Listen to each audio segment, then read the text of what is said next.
이스라엘 민족들을 출애굽시키실 때에는 하나님께서 이스라엘 백성들에게 400년 동안 너희가 종살이하면서 고생했으니까 이제 좀 편안하게 살아라 라고 하는 그런 의도에서 이스라엘 민족들을 출애굽시키신 것이 아닙니다. 분명한 목적이 있었고 하나님의 의도는 계속해서 노예 공동체로 400년 동안 살았던 이스라엘 민족들이 나라가 될 수 있는 민족의 수가 될 수 있도록 애굽 땅을 허락하셨고, 그 400년의 기간 동안 벽돌을 굽는 종살이를 하긴 했지만 이제 너희가 인구수가 찼으니 내가 준비한 가나안 땅에 들어가서 노예 공동체가 아닌 예배 공동체가 되어라. 하나님을 예배하고 하나님의 절기를 지키고 하나님의 백성으로서의 삶을 살아가는 사명이 이제 너희에게 주어졌다라고 하는 그런 명령을 이스라엘 백성들에게 주시는 것입니다. 출애굽에는 분명한 목적이 있었던 것이죠. 하나님의 목적을 따르는 자들은 온전한 헌신과 순종의 삶으로 하나님께서 의도하신 바를 이루어야 하는 사명이 믿는 자들에게 있습니다. 저와 여러분들에게도 하나님께서 허락하신, 하나님께서 원하시는 목적이 있음을 믿으시기 바랍니다.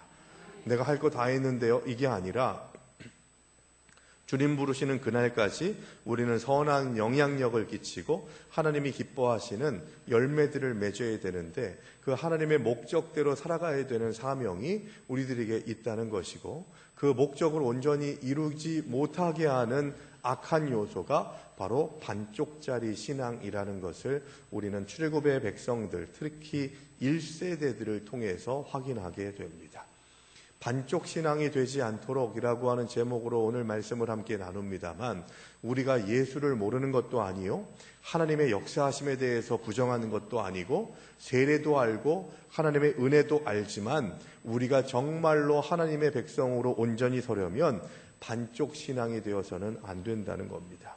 이 얘기는 뭘까요? 예배당에 들어오는 것만으로 나의 신앙생활을 다 했다라고 하는 생각을 하는 것이 우리를 반쪽 신앙으로 만드는 일이 되어버리게 되고, 그저 이 정도면 됐지 하는 생각을 가지고서 그 자리에 안주해버리게 만드는, 온전함으로 하나님이 기뻐하시는 완전함으로 나아가려고 하는 열정을 꺾어버리는 것이 바로 반쪽 신앙이라는 것입니다. 출애굽한 이스라엘 백성들이 왜 반쪽 신앙이었을까요? 이들은 10가지의 재앙이 애굽 땅에 퍼부어지는 것을 알았습니다. 거기다가 마지막 10번째 재앙은 자신의 집에 있는 장자들이 다 죽고 초태생이 다 죽을 것이라는 것을 분명하게 선포받았음에도 불구하고 좌우 임방과 문설주에 양의 피를 바르는 그 순종의 삶을 통해서 자신의 집안이 구원받게 되는 유월절의 은혜를 경험하고 난 다음에 이스라엘 백성들이 출애굽하게 됐던 것이죠. 체험적인 신앙이 부족한 것도 아니었습니다. 그런데 이스라엘 백성들의 모습을 보게 되면 계속해서 불순종하고 불평하고 불만하는 모습들을 끊지 못하게 되는 것이죠. 왜 그럴까요? 반쪽 신앙이기 때문에 그렇습니다. 조상들을 통해서 하나님에 대해서도 알고 하나님의 뜻에 대해서도 알고 있었지만, 정작 자신들이 하나님의 역사하심과 인도하심 속에서 하나님의 계획하심과 하나님의 목적을 이루기 위해서 잠깐 경험하게 되는 광야길을, 어려움의 시간들을 불신앙의 눈으로 바라보게 됐던 것이죠. 놀라운 기적적인 사건들이 퍼부어졌음에도 불구하고 오늘 성경의 본문의 상황은 출애굽한 이스라엘 백성들이 비돔과 라암셋을 떠나서 이제는 하나님께서 기뻐하시는, 하나님이 의도하신 나라를 세우기 위해서 가나안 땅에 들어가는 발걸음을 내디딘 지 얼마 되지도 않아서 홍해바다가 앞에서 가로막고 있고 뒤에서는 죽이겠다고 기세등등하게 애굽의 바로 왕과 그 병거 부대들이 쫓아오는 상황에 놓여지게 되니까 하나님을 바라보는 시선, 하나님을 기대하는 시선들은 온데간데없고, 왜 우리를 여기까지 데리고 와서 내가 죽을 데가 없어서, 무덤이 없어서 여기 데려와서 여기서 죽이느냐라고 하면서 모세에게 삿대질하고 하나님께 불평불만하는 모습이 바로 반쪽 신앙, 반쪽 믿음의 전형을 보여주는 것인 거죠. 반쪽 신앙을 이기고 하나님께서 주시는 온전한 신앙으로 나아가시기를 주의 이름으로 축원합니다. 바로와 그의 군대가 점차 접근해 오는 상황에서 하나님께서 의도하시고 계획하신 것에 대한 이스라엘 백성들의 반응은 오늘 본문에 여실히 드러나고 있습니다. 이런 상황 속에서 이스라엘 백성들은 하나님의 약속의 땅에 대한 소망보다는 죽음에 대한 두려움으로 가득 차 있었어요. 이전에 그들의 주인이었던 바로가 여전히 자신들을 지배하고 있는 것처럼 생각하고 있다 보니까 바로가 조금씩 전진해서 자신들의 뒷공무니에 붙을 때마다 간담이 서늘해지게 되는, 바로를 두려워하고 죽음을 두려워하는 그런 상황에 놓여지게 돼서 하나님을 바라보는 시선이 흐릿해지게 되었던 것입니다. 이 시대의 바로와 이 시대의 애굽의 이 병거 부대들이 우리를 얼마나 두렵게 하는지 모릅니다. 낙심케 하고 절망케 합니다. 그래서 우리의 반쪽 신앙을 확인시켜 줄 때가 너무도 많이 있는 것이죠. 그러나 여러분, 반쪽 신앙에 안주하지 않는 것이 하나님께로 나아가는 온전한 발걸음이 될 수 있다는 것을 우리는 고백할 수 있어야 합니다. 그래서 저는 오늘 시간 반쪽 신앙이 되지 않기 위해서 반쪽 신앙은 우리에게 어떤 영향을 끼치는지, 반쪽 신앙의 문제는 무엇인지를 생각하면서 온전한 신앙이 되기를 고백하는 귀한 시간이 되기를 바랍니다. 첫 번째, 반쪽 신앙은 내가 보고 싶은 것만 보다가 실패하게 만듭니다.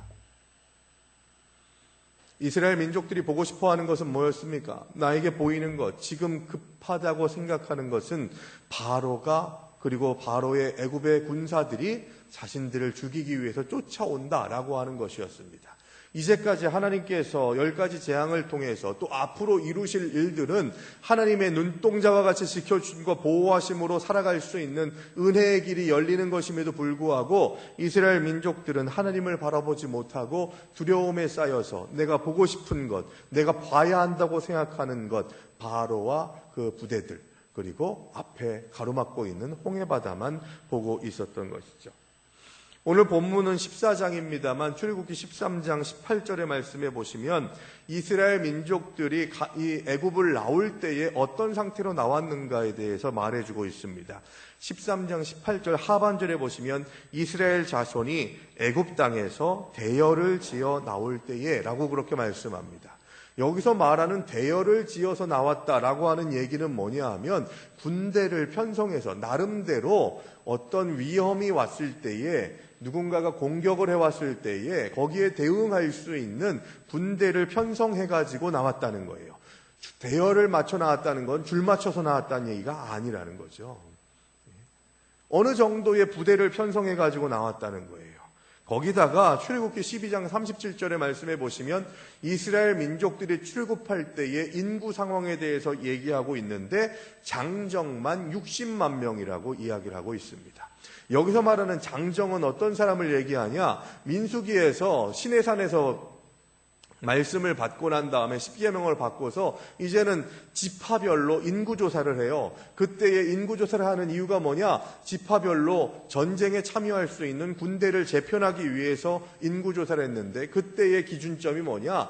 20세 이상 되는 장정 남자들을 얘기했던 겁니다. 그러니까 여기에서도 출애굽기 12장 37절에서 장정이 60만 명이었다라고 하는 이 얘기는 군인으로서의 역할을 감당할 수 있는 장정들이 60만 명이었다는 얘기죠. 아무리 애굽의 군대가 강했다 할지라도 60만 명에 비교하겠습니까? 군대에 편입될 수 있는 장정이 60만 명인데도 그들은 전혀 싸울 의지가 없었습니다. 하나님께서 주신 사명 앞에서 내가 어떻게 헌신해야 될지를 알지 못했던 것이죠. 이전의 상태를 극복하고 변화되어야 할 사명을 망각하고 노예 근성에서 벗어나지 못한 상태였습니다. 그들은 10가지 재앙을 애굽 땅에서 베푸셔서 출애굽을 가능케 하셨던 하나님에 대한 믿음이 없었기 때문에 자신들이 보고 싶은 것들만 보면서 우리는 노예인데 400년 동안 저 바로 밑에서 그렇게 종으로 굴종하면서 살았는데 당연히 우리가 그 길을 갔어야 됐는데 저 모세의 말을 듣다가 여호와 하나님의 말씀이라고 그렇게 이야기해서 혹해서 왔다가 이게 뭐 하는 짓인가 하는 그런 생각들로 불신앙의 반응을 보였던 것입니다. 바로를 두려워하면, 병거를 두려워하면 하나님이 보이지 않아요. 우리가 보고 싶은 것만 보고 볼 수 있다고 생각하는 것만 볼 때에 우리 하나님은 우리가 볼 수가 없게 됩니다. 그러면 어떻게 됩니까? 하나님의 은혜를 망각한 자들에게는 하나님의 돌보심과 인도하심과 은혜가 없죠. 그래서 혼자 남겨지게 되고 실패의 길로 나아갈 수밖에 없게 된다는 겁니다. 10절 하반절에 보시면 이스라엘 백성들이 여호와께 부르짖었다고 이야기합니다. 여러분, 우리의 기도가 두 가지예요. 오늘 성경에서도 보시면 부르짖었다, 이게 마치 하나님 앞에 간절한 마음으로 기도했다라고 하는 식으로 받아들여질 수 있을지 모르겠습니다만 전후 문맥을 보거나 그 표현을 보시게 되면 다른 거예요.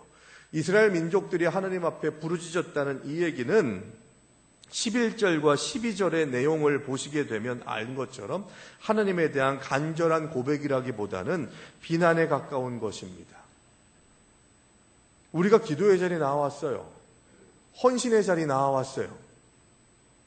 그런데 어떻게 우리들의 삶 속에서 하나님이 기뻐하시는 삶을 살겠다고 다짐하고 고백하는데 기도의 시간에 하나님을 비난하고 하나님 앞에 불평불만하는 것이 기도라고 할 수가 있겠습니까?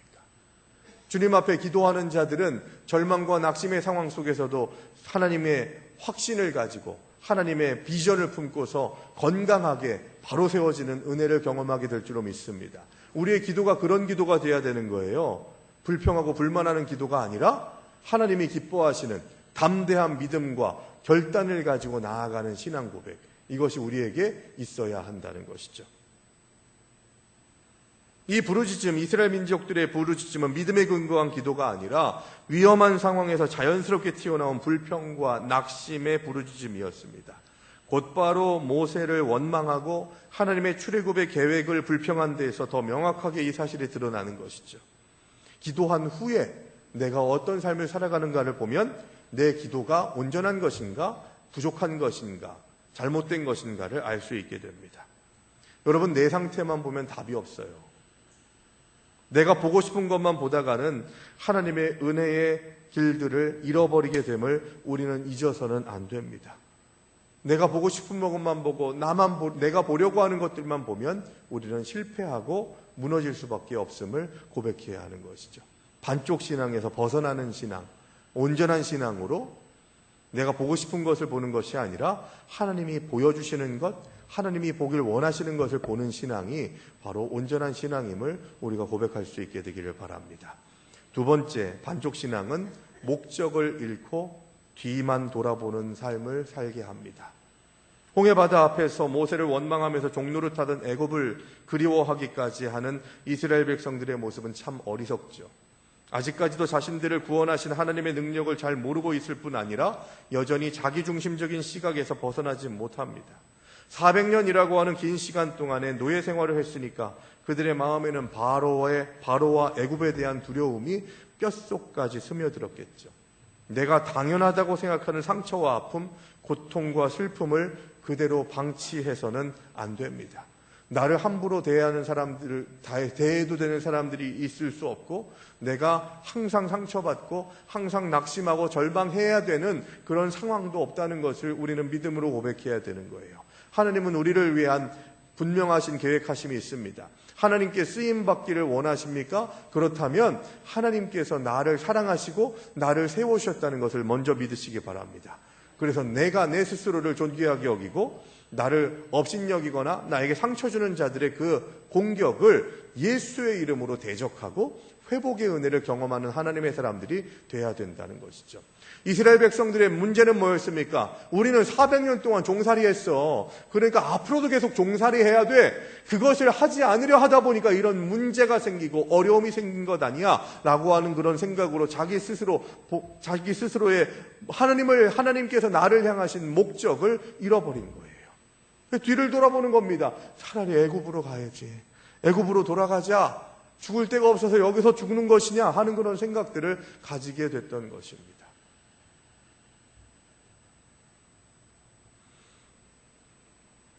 우리 기독교계의 지도자 가운데 한 분이신데요. 김동호 목사님이라는 분이 최근에 폐암 판정을 받으시고 폐암 수술을 하고 항암 치료를 받으셨더라고요. 얼굴이 좀 많이 상하셨더라고요. 지난주에 알았어요. 좀 얼마 된 것 같습니다. 근데 이분이 폐암 판정을 받고 난 다음에 항암 치료하는 과정에서 내가 암에 좀 걸려보니까 참 암 환자들이 얼마나 낙심하고 절망하고 아파하는가를 알겠더라 하는 그런 생각을 가지고서 암 환자들을 위한 치유 집회, 그러니까 그들을 격려하고 치유하는 그런 시간들을 가져야 되겠다 해서 집회를 가졌습니다. 그 영상을 좀 봤는데요. 목사님이 말씀을 전하시는데 힘이 없어서 일어서서 말씀을 전하지도 못하고 앉아서 말씀을 전합니다. 그 내용을 보게 되면은 뭐 그런 내용이에요.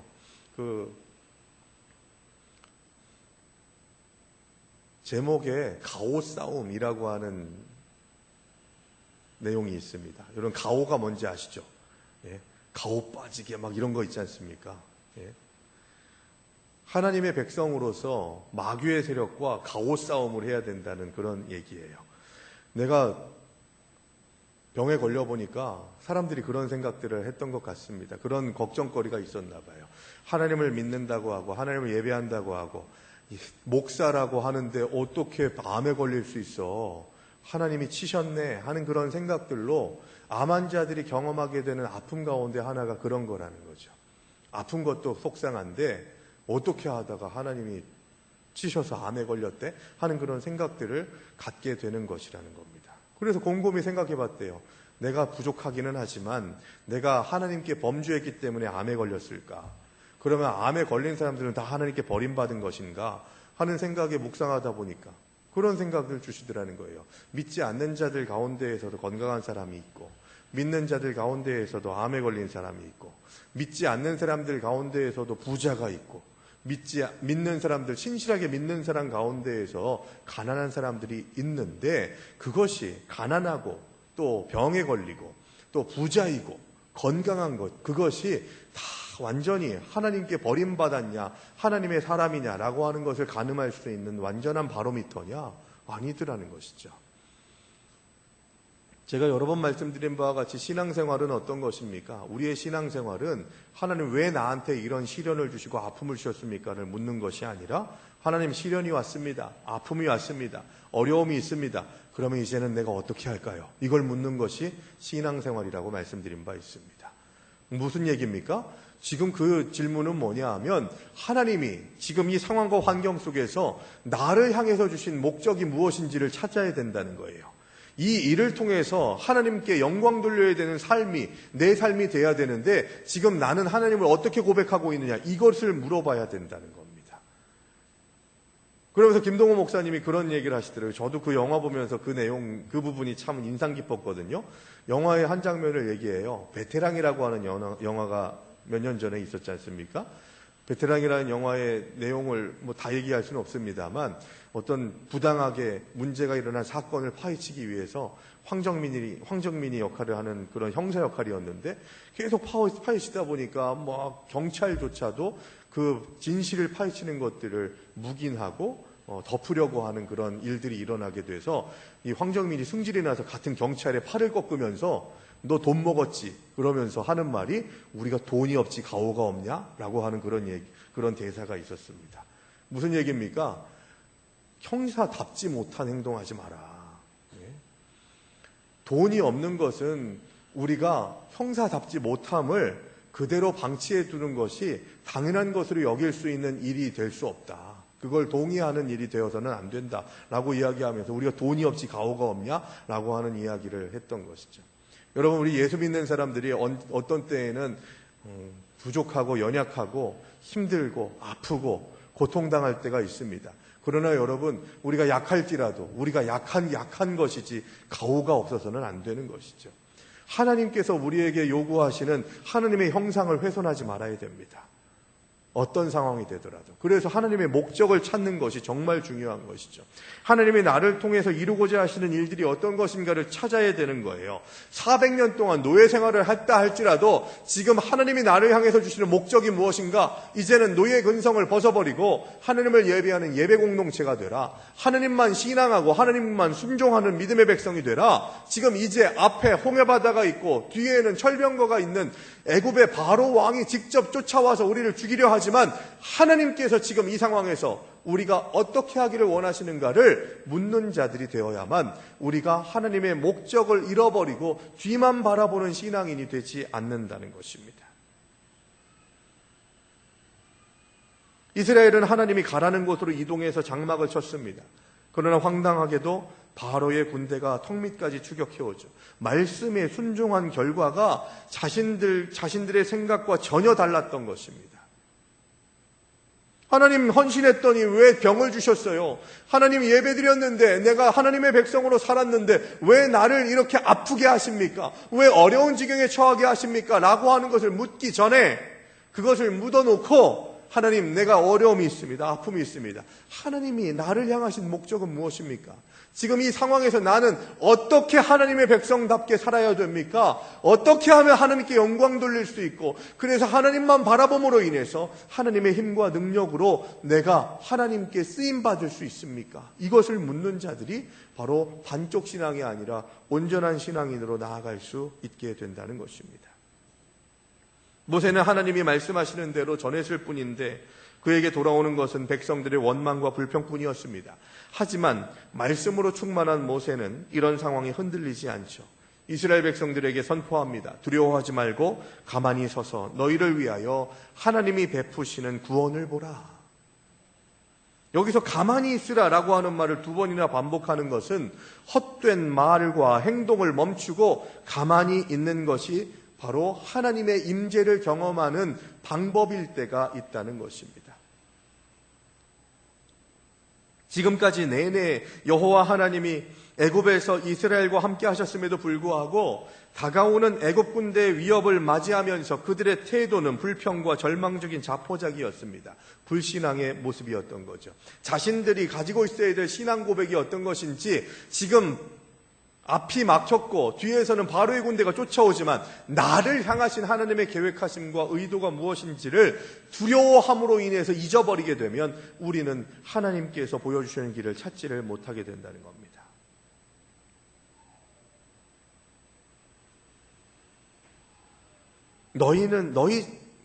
너희는 가만히 서 있어라. 이 얘기는 원래 원문의 내용을 보시게 되면 너희 자리를 지켜라, 그 자리에서 꿋꿋이 서 있으라라고 하는 뜻입니다. 비록 현 상황이 절박하고 다급하더라도 결코 좌절하지 말고 조용히 그 상황을 맞이하라는 겁니다. 그 상황을 주님의 이름으로 주님을 신뢰하는 마음 가운데에서 맞이하면 그 위기를, 그 문제를, 그 아픔을 극복할 수 있는 능력은 하나님이 주신다고 약속하시는 것이죠. 혼자서 전전긍긍하지 마세요. 내 문제라고 생각하고 내 힘으로 해결하려고 하지 마세요. 그러면은 내 힘이 떨어지면은 우리는 실패하게 됩니다. 전능하신 하나님만 바라보시기 바랍니다. 주님, 어떻게 해야 하나님만 바라보며 하나님을 향하는 발걸음이 흔들리지 않을까요? 이것을 집중하는 하나님의 백성들이 될 때 우리는 반쪽 신앙에서 온전한 신앙인으로 나아갈 수 있게 될 줄로 믿습니다. 세 번째, 반쪽 신앙은 변함없는 믿음으로 순종하는 삶을 살지 못하게 합니다. 온전한 신앙은 변함없는 믿음으로 하나님을 순종하는 삶을 기뻐하죠. 그런데 반쪽 신앙은 계속해서 하나님에 대한 믿음이 흔들립니다. 그래서 다른 것들에 눈을 돌리게 되죠. 그리고 순종하지 못합니다. 출애굽의 과정에서 이스라엘 스스로의 능력으로 이루어진 것은 아무것도 없죠. 그들은 다만 하나님의 인도하심에 순종함으로 인해서 하나님의 구원의 은혜를 받았을 뿐입니다. 과거의 일들뿐만이 아니라 장차 이루어질 일들도 또한 하나님께 순종하기만 하면 승리하는 삶을 살 것이라고 하는 것을 출애굽의 과정을 통해서, 광야길을 통해서 이스라엘 백성들에게 훈련시키시죠. 그렇다고 이스라엘이 현실적으로 아무것도 하지 않아도 된다는 얘기는 아닙니다. 히브리어 성경을 헬라어로 처음으로 번역한 70인역에 보시게 되면 오늘 본문 14절의 말씀에서 하나님과 더불어라고 하는 그런 표현을 하고 있는 것을 엿볼 수 있습니다. 하나님과 더불어라고 하는 말은 이스라엘이 하나님의 능력을 힘입어서 어려운 상황을 견디고 극복하게 된다는 사실을 시사해 줍니다. 우리가 온전한 믿음의 사람이 되려면, 반쪽 신앙을 극복하려면 모든 삶의 상황과 환경들을 하나님과 더불어 살아가야 할 줄로 믿습니다. 너희는 가만히 있을지니라 라고 하는 이 말씀은, 가만히 있으라 라고 하는 이 말씀의 히브리어는 타하리라고 하는 단어를 씁니다. 이 타하리라고 하는 단어의 뜻이 뭐냐 하면 혀를 깨문다, 그 뜻을 가지고 있어요. 혀를 물다, 그리고 침묵을 지키다, 그런 뜻을 가지고 있는 거예요. 혀를 깨물면 말할 수 있습니까? 이 상태로 말할 수 있어요? 그 혀를 자르듯이 깨물다는 얘기가 아니라 말을 멈춰라, 이 타하리라고 하는 뜻이 가만히 있으라 라고 하는 의미가 그런 겁니다. 계속해서 그냥 내가 주인인 것인 양, 내가 사공인 것인 양 떠들지 말라는 거예요. 너희는 가만히 있으라, 주가 하나님 됨을 알지어다. 이 얘기를, 이 말씀을 받아들일 때 제일 중요한 게 뭐냐? 침묵이라는 거예요. 침묵. 가만히 있으면서 내 혀를 물고서 내가 하고 싶은 말을 하지 않고 하나님 말씀하시옵소서, 제가 듣겠나이다. 이 고백입니다.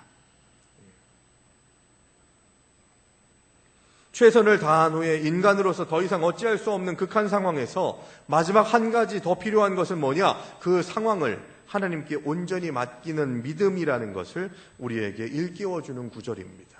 너희는 가만히 있으라. 이제 내가 할 때다, 내가 역사할 때다, 내가 움직일 때다 말씀하고 있는 것이죠. 16절에서 하나님께서는 모세에게 지팡이를 들어서 저 홍해바다를 가리키라고 말씀하십니다. 모세의 지팡이는 하나님의 권능의 상징입니다. 그리고 이 이스라엘 백성들의 시선이 바로에게 끌려갔을 때에, 자, 이제 하나님의 권능으로 내가 홍해바다를 가르리라 라고 하는 그런 시선의 변화를 이끄는 도구로 지팡이가 사용되고 있음을 봅니다. 하나님의 권능을 붙잡지 않고 사람의 고민과 두려움에 휩싸이게 되면 하나님의 지팡이를 의지하는 그런 마음가짐이 흐트러지게 됩니다. 지팡이는 애굽 쪽으로 기울었던 이스라엘의 시선을 다시 하나님의 주권적인 역사하심에 대한 믿음으로 나아가게 하는 도구가 됩니다. 모세가 지팡이로 홍해바다를 가리키는 것과 동시에 바다가 둘로 갈라지죠.